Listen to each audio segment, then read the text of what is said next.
What's up, guys? What's happening YouTube? You guys have tuned into Rules for Rebels, and in today's video we're going to be talking about why is Dogecoin pumping so hard.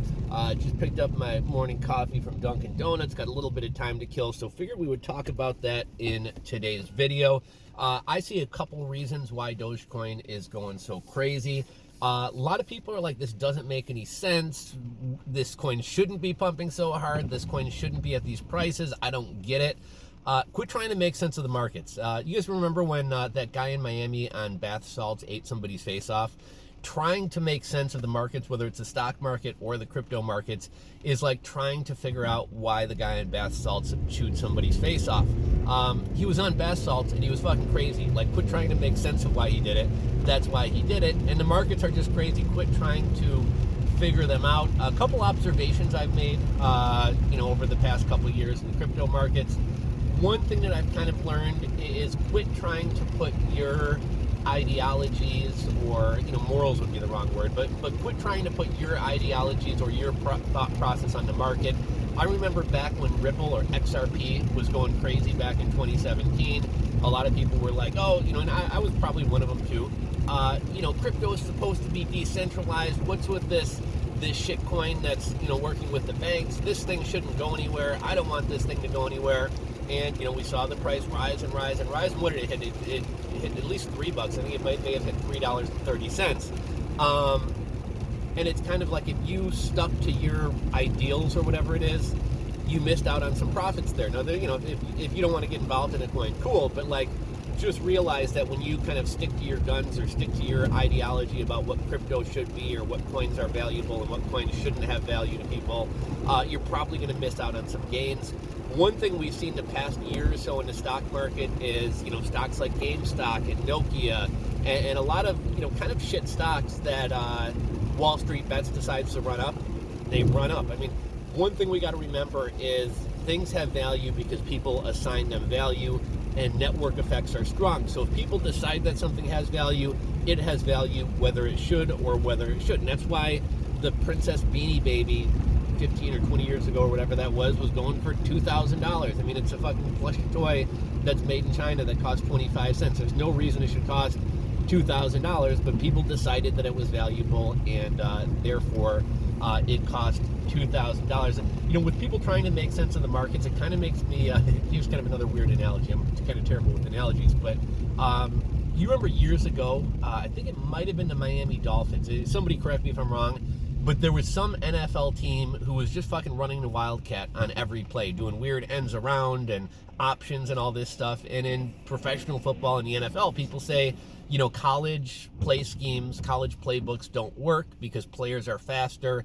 Everybody's a top-tier athlete in college. You got some shitty players. Guys aren't as big. They're not as strong. They're not as fast.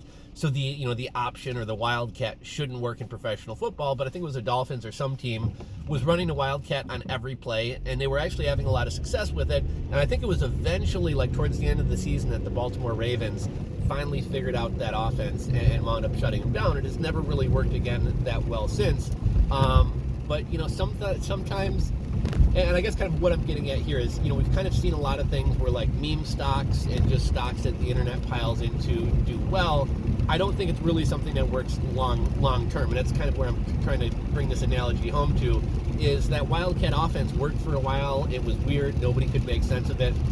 But eventually the smarter guys in the room figured it out, and that came to an end. So that kind of brings us to, why is Dogecoin pumping, right? So here's kind of my take on it. Number one, like I said, it's just kind of, common sense. It's something has value if people assign value to it. Number two, Dogecoin is incredibly easy to buy. Something like BNB coin, BNB's been going crazy in recent months, but BNB coin, you can really only buy it on Binance, right? I know technically you can buy it on Trust Wallet. I know KuCoin trades it, but I mean, your average crypto trader who's using, and especially all the noobs coming into the space, who are using Voyager, who are using Robinhood, who are using PayPal, who are using Webull, who are using, I don't think Kraken trades BNB, who are using Kraken, none of these exchanges have BNB, so it's hard to get a ton of people to pile into the coin. Something like Dogecoin, not only does every exchange out there have it, but I mean, even Robinhood has it. And when I look at the people in my life, people I know who have gotten into crypto in the last year but don't have a fucking clue about crypto. Most of them are trading on Robinhood, and most of them don't have a clue what the fuck they're doing, and they just see the price of Dogecoin going up, and they see the mainstream media and hear everybody talking about Dogecoin, and it's cheap, and it seems like they can buy a lot of it, so that's what they're getting into. And that's another point. Number 3, I hadn't really thought about this point, but number 3, people like cheap coins. It's really kind of a stupid thought, but you know, let me put it this way. A 10% gain is a 10% gain. If you buy Bitcoin at $50,000 and it goes up 10%, you're making the same amount of money as if you buy Dogecoin and it goes up 10%. 10% is 10%. But in people's heads, they have this idea that like, oh, you know, now Dogecoin's expensive, but you know, oh, I can buy, we'll use like something like StormX. I can buy, you know, StormX is like 4 cents. I can buy like 10,000 StormX, or I can buy 0.00001 Bitcoin.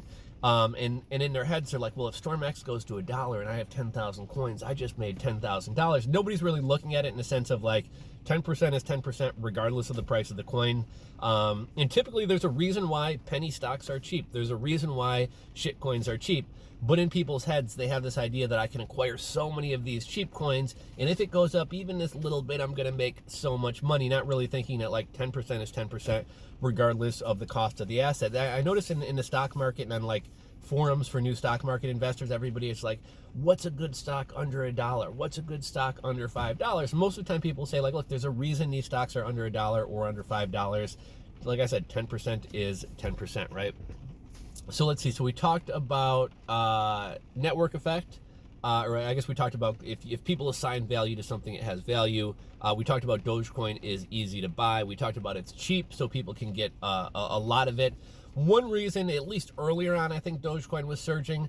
Most people, almost every cryptocurrency has people out there who hate that cryptocurrency. Some people are Bitcoin maximalists and hate everything else. Some people love Bitcoin, hate Ethereum. Some people love Litecoin and hate every other coin. Almost every coin has people who hate that coin. Dogecoin, I think because it like wasn't really a threat to people, everybody kind of, you know, either a lot of people loved Dogecoin, it had a strong community, but you also had a lot of people who like, you know, I'm not into Dogecoin, I don't love Dogecoin, but I don't really give a shit about it, right? I don't have any negative feelings towards it. And I think now that a lot of money's piling into it, you're seeing a lot of people like, oh, why is this shit coin going up? I hate this fucking coin. So I think that's slowly changing, but I think that's kind of why it got a lot of its earlier adoption. And then I guess number 5 is just network effect, right? Like, I don't know if you guys have ever read the book, Malcolm Gladwell's book, The Tipping Point, but you have, it's been a long time since I read it, but you have like mavens who are kind of like trailblazers, and then there's like another group of people who kind of like are the hip people who people follow, and they kind of drive adoption of things, and then eventually it kind of hits a tipping point, hence the name of the book, where it really takes off. And in a tipping point, he's got a lot of, you know, examples of, you know, different things throughout history, different businesses, different fads and trends that have kind of grown this little following and then kind of made it to the mainstream and then just hit that tipping point. And I made a video earlier today, and it was weird search results for Dogecoin.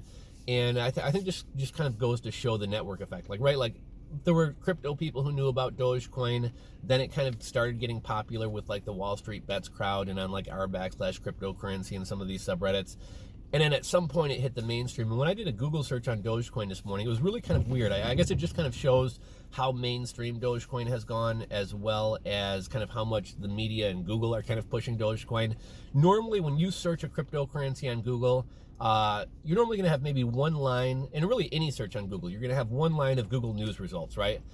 Things that are part of Google News, and then you're going to have search results. And typically the search results after Google News are going to be sites like CoinDesk, CoinGecko, CoinMarketCap, crypto sites. When you search Dogecoin, I've never seen anything like this before. There were three different lines of Google News. I've never seen that happen before. And then I think there was like a featured snippet below that.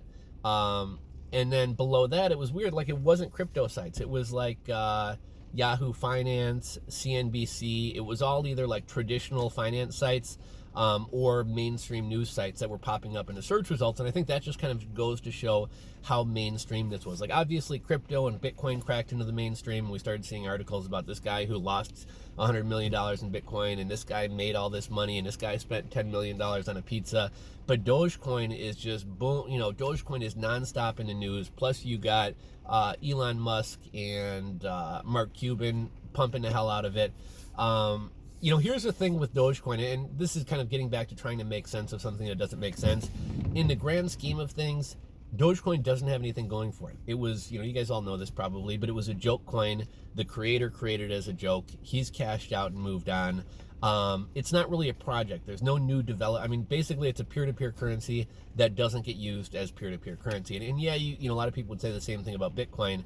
But I think Bitcoin has kind of shifted to a store of value. But Dogecoin, there's no smart contracts, there's no games, there's no dApps, and there's nothing coming on the horizon, right? Like, there's no privacy features, and none of that is coming. There's nothing new coming to Dogecoin. I know Mark Cuban's going to accept it for tickets to his games, and some other sports team announced that they're going to accept it. I think you can buy some sports cards with it. But Dogecoin doesn't get used. There's nothing on the horizon. Really the only thing that's been pumping it thus far is kind of Elon Musk tweets. That's what kind of started it all. Now running up to Elon going on Saturday Night Live, it's getting another pump. Mark Cuban started pumping it. But besides that, the coin's really got nothing going for it. At this point, network effect has kind of kicked in. And you just have more people piling in. But I have the feeling that, with Cardano, and it's cool to see Cardano get some movement. Cardano was just kind of trading sideways for a while. Cardano just hit an all-time high last night or today. I think it's at 165 or something. I'd have to check the charts. But Cardano has had all these developments going on in Africa. They're rolling out the largest blockchain ever in Ethiopia. Their project's going to be finished in July. I think they're going to have NFTs on there. There's just going to be a lot of different things that you can kind of do in the space. And that's what kind of keeps the interest going, keeps the price rising, keeps people watching it. And again, with Dogecoin, you don't have any of that. There's no new developments. There's no actual project. And so I have a feeling like at some point, either Elon Musk is going to tire of pumping it, or people are going to, the novelty of Elon Musk and Mark Cuban talking about Dogecoin is going to move on, and then it's going to crash. And a lot of my buddies who are into Dogecoin and trading on Robinhood, I've been telling them for the past year, get off of Robinhood, and they don't. And the other day, my buddy messaged me on Hangouts, and he's like, oh, Robinhood's down. And I was like, dude, they're always down. I told you that, don't trade with them. But he keeps his money on there, right? Because he's, too lazy to move it off or doesn't want to move it off. And I was kind of telling him with some of the recent pumps, maybe I'm wrong. Maybe Dogecoin keeps running. But I was kind of trying to tell him, I said, I think leading up to this SNL thing, I think this is going to be kind of the last push that Dogecoin gets. And I said, I would set a really high limit order and kind of hope that it hits, and if not get out of it entirely, at least take some profits, and then just kind of leave some on the table and kind of leave that as icing on the cake, or let it ride. And most of the people I know are still hanging onto their Dogecoin, so it'll be interesting to see what happens. I kind of started this video talking about quit trying to make sense of the markets, quit trying to place your own values on coins, or say that this shouldn't be at this price. And that's kind of what I did in this video. But I think it's just something to kind of be aware of. And I think it'll be really interesting to see how Dogecoin plays out in the coming days leading up to Elon Musk being on SNL, as well as kind of after that's over, and what's going to be the next big news story, or the next big thing to pump Dogecoin up. At some point, when you look at market caps, I think there's 10,000 Dogecoin created every block. So there's just going to be more and more Doge, and there's already a ton of Doge out there. And at some point, reality does have to kick in, right?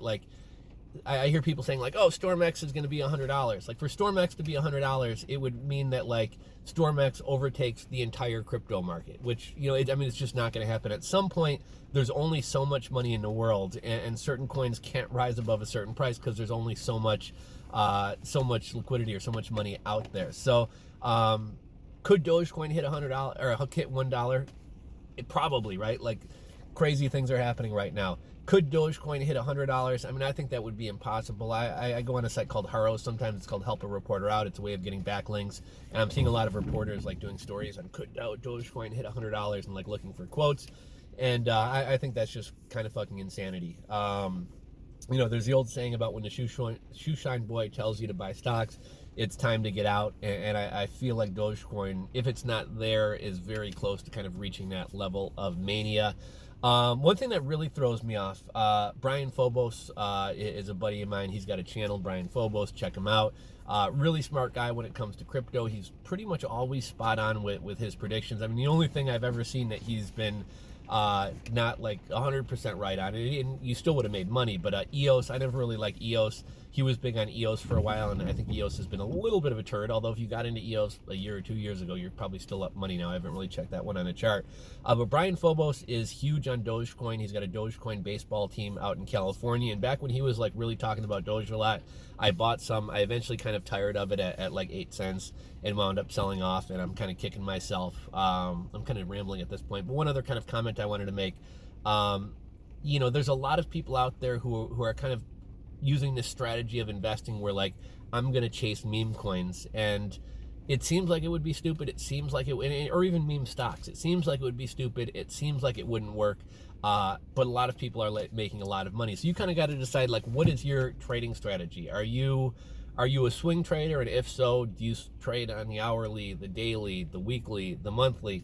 Are you a dollar cost averager? Are you a buy and holder? Are you going to chase trends and fads? I know the guy from Barstool Sports actually came out with like a fund or an ETF or something like that. That's basically what they do, is they track what stocks are being talked about on the internet, and then they invest in those stocks. I mean, that is a strategy. You kind of got to decide, what is your strategy? What type of investor are you? Come up with a plan and stick to it. So that's all I got for you guys today. If you guys enjoyed the video, give it a thumbs up. If you're not subscribed to the channel, click that subscribe button down below, ding the bell, and I'll catch you guys on the next video.